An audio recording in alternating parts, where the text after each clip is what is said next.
Hello everybody, welcome to my channel. My name is Chloe. If you're new, please hit the subscribe button, like, share, comment, all that stuff.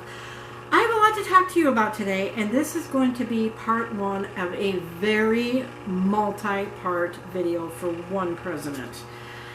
This one's killing me, guys. And I've only written down his first term in office, and I've already got 10 pages written out. So I'm going to have to break it down into every 2 years of his presidency because so much happened. So we are talking today about our 32nd president, Franklin Delano Roosevelt. He served from 1933 to 1945, and his vice president was John Garner. Of course, we all know what he looks like, but for those of you that don't, this is him. He was also known as FDR. So I'm just going to get right into it because a lot happened, especially in the first 5 days of his presidency. So, 1933, March 4th, Roosevelt was inaugurated. On this first day, he appoints Frances Perkins as the Secretary of Labor. She was the first woman to hold the cabinet. March 5th, Roosevelt declares a 4-day bank holiday. Now, if you remember in the last one, all the banks were closing because of the Great Depression. So, to stop the panic run on the national banks, he declared the 4-day bank holiday, and he also summoned Congress to a special session on March 9th, which is coming up. March 6th, Eleanor Roosevelt holds the first press conference. Now, see if you can follow this.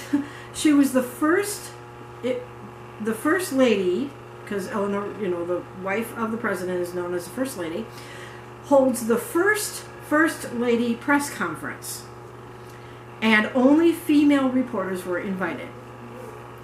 March 9th, Congress meets. Now, please forgive the singing in the background. Sea Dog is home, so hopefully he won't interrupt me. So this is that special session I was just telling you about. It begins on this begins Roosevelt's first 100 days. He enacts the principal programs in his New Deal. The Emergency Banking Act. Banks reopen once they prove they are solvent. Within 3 days, 1,000 more banks reopen. So within 5 days of him becoming president, he has already turned the country around from the previous 4 years. So he came out of the gate running. March 12th, FDR delivers his first fireside chat, which was a radio chat, obviously, because TV wasn't invented back then. March 31st, Congress passes the Reforestation Relief Act. It provides creation of the Civilian Conservation Corps, or the CCC. It offers immediate work to 250,000 men between the ages of 18 and 25, and it was completed in 1941 and employed 2 million plus young men. So he's putting people back to work. April 19th, FDR removes the gold standard. The value of the dollar declines, but allows more money to become available. May 12th, Congress passes the Federal Emergency Relief Act. There's a lot of acts that got passed during his first year. The unemployment was around 14 million at this point. It provides immediate grants for relief project to states. Congress also passes an Agricultural Adjustment Act. It established the Agricultural Adjustment Administration, or the AAA, not to be confused with AAA for your car. It restricts production of certain crops, and it pays farmers not to till their land. May 18th, Congress passes the Tennessee Valley Act. Establishes the Tennessee Valley Authority to control flooding in the Tennessee River Valley. The goal was to raise social and economic standards to residents. May 27th, Congress passes the Federal Securities Act. It requires all issues of stocks and bonds be registered and approved by the federal government. June 16th was the final day of the first 100 days. Congress passes several different acts. First was the National Industry Recovery Act, or the NIRA.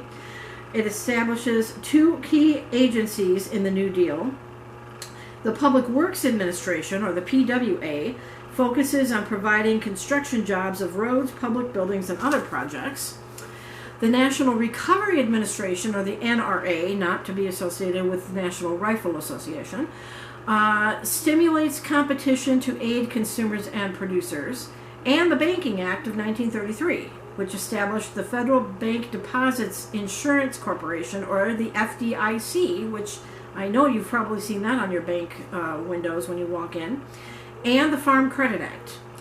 July 27th, London Economic Conference meets. It discusses international depression, accomplishes little due to the U.S. disagreements on the course of action.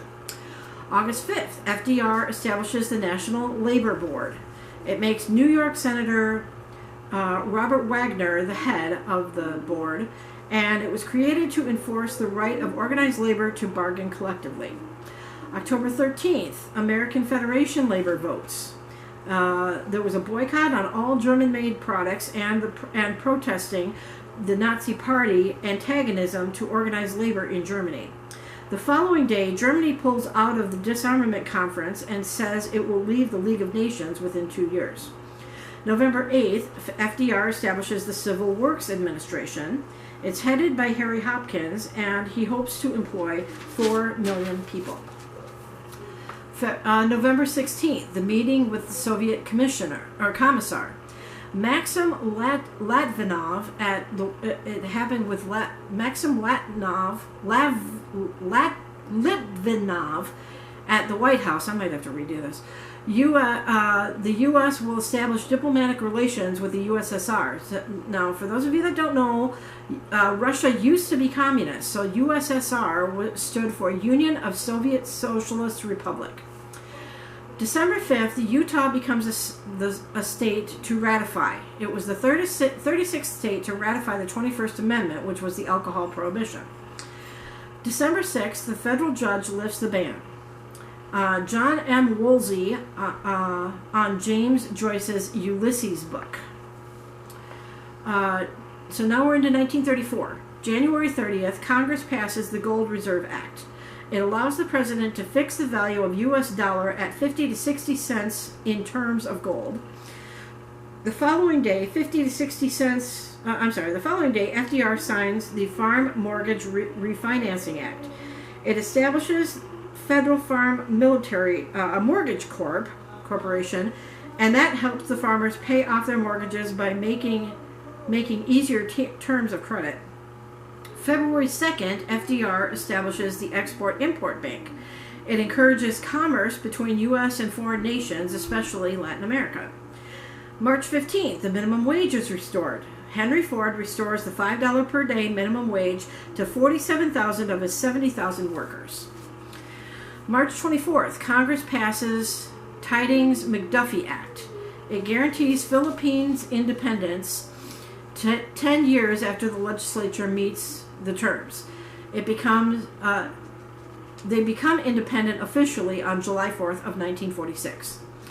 April 12th, the Senate Establishment Committee. I think it's supposed to be establishment. I abbreviate a lot. Investigates the extent of manufacturers of munitions, influence, and profit from U.S. involvement in the Great War. It was named after North Dakota Gerald Nye, and it was called the Nye Hearings. Find reinforcement of isolationist neutralist beliefs. It's a lot of big words. April 28th, FDR signs the Homeowners Act. The bill is designed to promote home construction. May 10th, major dust storm. It hits the central and southern plains. It blows 30 million tons of topsoil from Texas, Oklahoma, Arkansas, Kansas, and Colorado all the way to the Atlantic Ocean, and it becomes known as the Dust Bowl. Many Okies and Arkies moved to California. May 29th, U.S. and Cuba sign a treaty. It releases Cuba from the Platt Amendment of 1903. So go back and watch that one. June 6th, FDR signs Securities Exchange Act. It creates Security Exchange Commission, or the SEC. It licenses stock exchange and determines legality of certain market practices. The next day, Congress passes the Corporation Bankruptcy Act, which allows businesses facing bankruptcy to reorganize if 2/3 agree. June 12th, Congress passes the Reciprocal Trade Agreement Act, and it allows the president to cut tariffs by 50% without consent of the Senate. June 19th, Congress passes the Communications Act.